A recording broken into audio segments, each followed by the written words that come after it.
Welcome to this deep dive. Today we're unpacking a highly detailed textual and historical analysis from the German YouTube channel Hilfe für Zeugen Jehovah's. Right.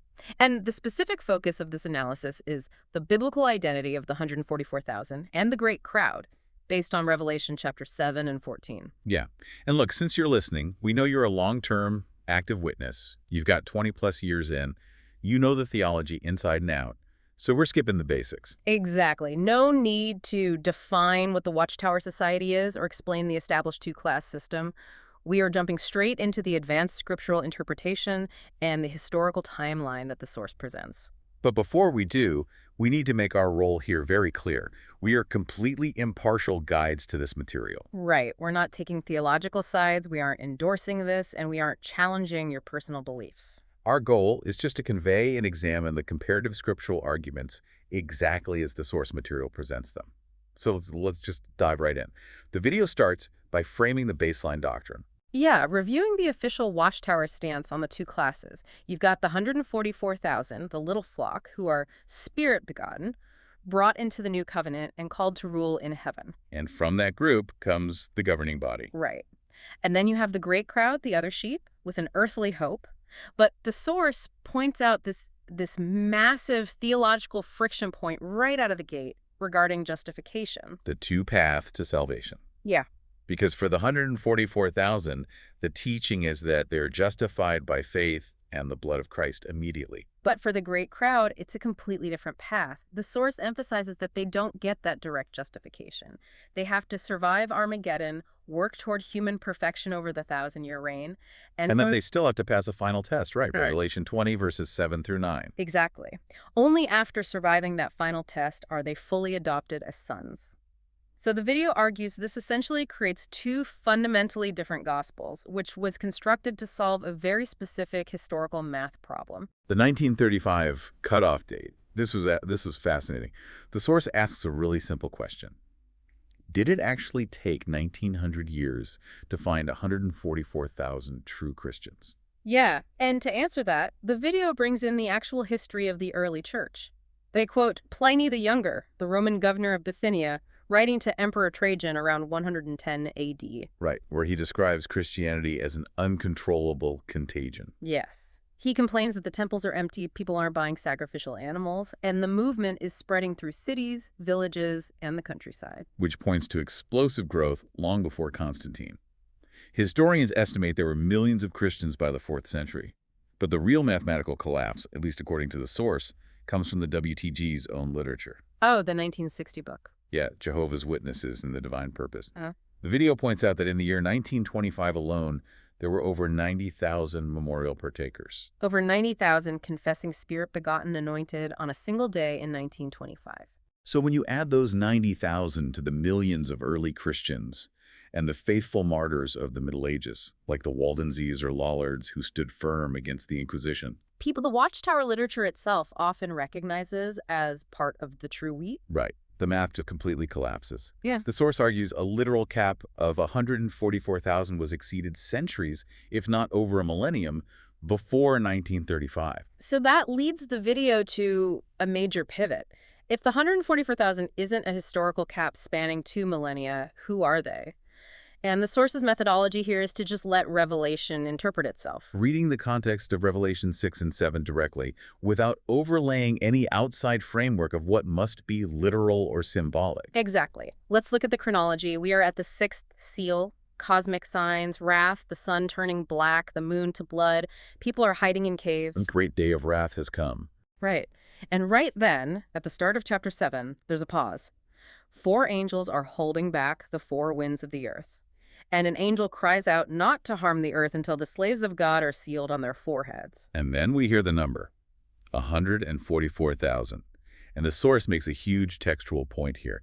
The text explicitly lists 12,000 from 12 distinct, specifically named tribes of Israel: Judah, Reuben, Gad, and so on. The source insists these are literal Israelites. Yeah. Because if the total number is a literal 144,000, why would the 12 specific tribes used to calculate that exact number suddenly be a symbolic Gentile class? It's a massive break from the spiritual Israel interpretation, but they back it up by asking what the actual purpose of this sealing is. Yeah, it's a divine protection mechanism for people who are physically on the earth during the Great Tribulation. The video cross-references this with Revelation 9, the fifth trumpet. The demonic locusts coming out of the abyss. Huh. What is their specific command? They are told not to harm the grass or the trees, but only the people who do not have the seal of God on their foreheads. So the source connects the dots. If the locusts are an earthly judgment during the tribulation, and the 144,000 are sealed right before it to be protected from it? Then they must all be living on the earth at the exact same time. Right. They are contemporaries. The idea that they were collected piece by piece in heaven over 1900 years contradicts the direct textual flow. The source argues they are a literal Jewish remnant on earth during the end-time judgments. Which completely flips the established doctrine. But where the textual analysis gets really surgical is when the video immediately moves on to the great crowd in Revelation 7, starting in verse 9. The ultimate question: where exactly does the Bible say the great crowd is located? Are they on a paradise earth? The source points out that the text literally says they are standing before the throne and before the Lamb. And then the video just methodically searches Revelation for everything else that is before the throne. Right. The 7 spirits of God, the glassy sea, the 24 elders, and in chapter 14, the 144,000. Every single entity described as being before the throne is undeniably in heaven. The throne never comes down to earth in this context. Exactly. So the source concludes the great crowd is physically and spiritually in heaven. And they back that up with the Greek vocabulary regarding where they serve. Verse 15 says they render sacred service day and night in his temple. The word naos. This is such a critical distinction. The outer courtyards of the temple in Jerusalem, where non-priests and Gentiles could go, was the hieron.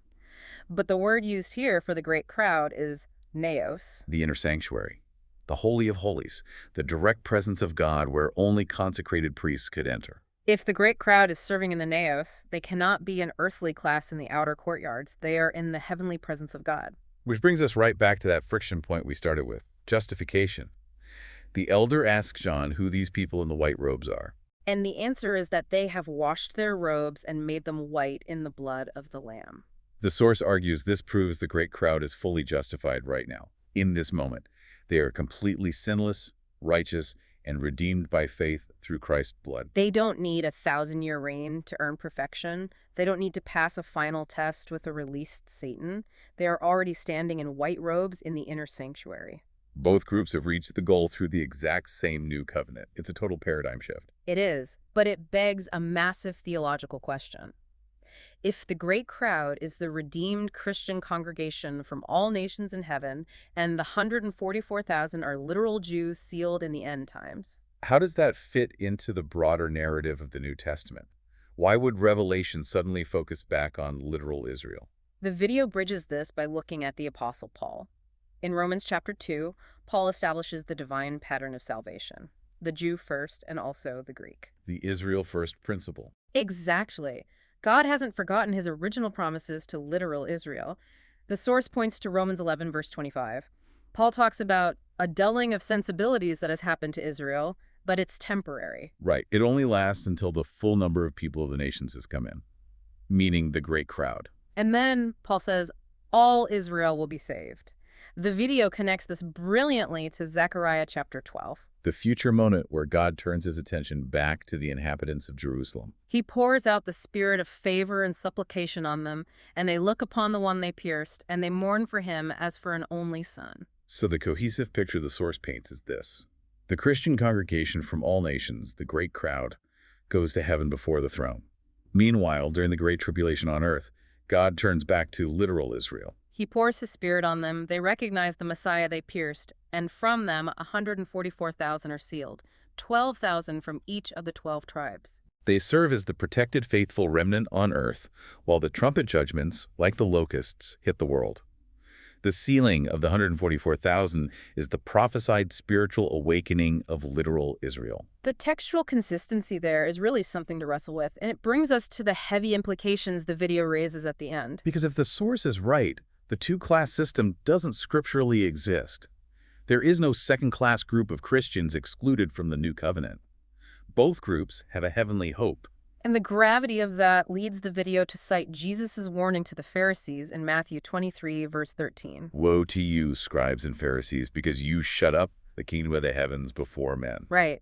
Jesus condemned the religious leaders for not going in themselves and for hindering those who are trying to go in. The source asks a very uncomfortable question. Is the leadership today inadvertently doing the exact same thing?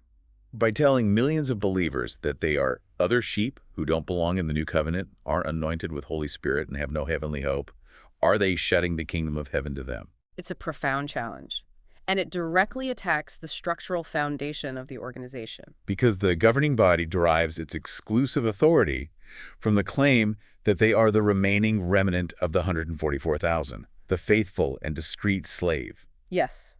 They claim to be the spiritual elite called out since Pentecost. But if the 144,000 are actually literal Israelites who won't be sealed until the future Great Tribulation, then that foundational premise, mathematically and scripturally, collapses.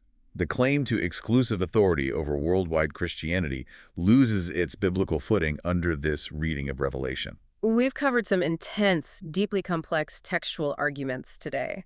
Arguments that demand you take the text of the scripture seriously and let it speak for itself, from the Greek word neos to the cross-references in Romans and Zechariah. And as a reminder, you can find the original video with all this detailed analysis on the YouTube channel Hilfe für Zeugen Jehovah's. As we wrap up this deep dive, I want to leave you with one final provocative thought to mull over. Something for your personal study.